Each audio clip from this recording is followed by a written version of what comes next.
السلام عليكم ورحمة الله وبركاته. معكم سعد المصري معالج الرفلكسولوجي. الحلقة اليوم أعزائي المشاهدين بنتكلم على السجود لله في الصلاة، يعالج أمراض النفسية ويزيل الهموم ويقضي الحاجات بإذن الله تعالى. تعلمون أعزائي المشاهدين أن أقرب ما يكون العبد من ربه وهو ساجد.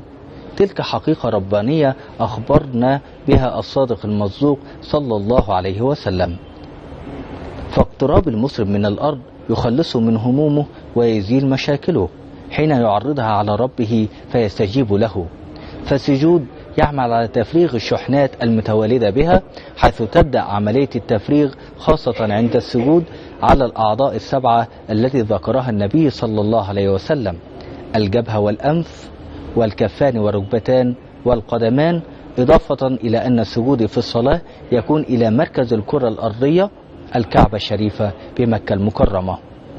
وهذا ما توصلت إليه الدراسات العلمية التي أجراها الدكتور محمد ضياء حامد أستاذ العلوم البيولوجية، والذي أوضح أن الإنسان يتعرض لجرعات زائدة من الإشعاع ويعيش في معظم الأحوال وسط مجالات كهرومغناطيسية، مما يؤثر على الخلايا ويزيد من طاقته.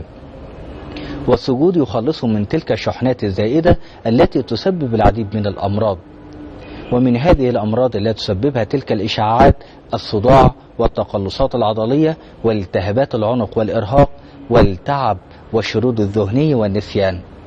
والسجود في الصلاة يعالج كل تلك الأمراض، بل ويقي الإنسان من الإصابة بها، حيث أن كمية الموجات دون تفريغها يسبب أوراما سرطانيا ضارة قد تؤدي إلى تشويه الأجنة ويجب التخلص منها. هكذا يكون فائدة السجود لله رب العالمين. كان معكم سعد المصري بداخل مسجد الأزهر الشريف. للتواصل رجاء الاتصال على 012 36 90 535 أو عن طريق الإيميل سعد_أستاذ online @yahoo.com.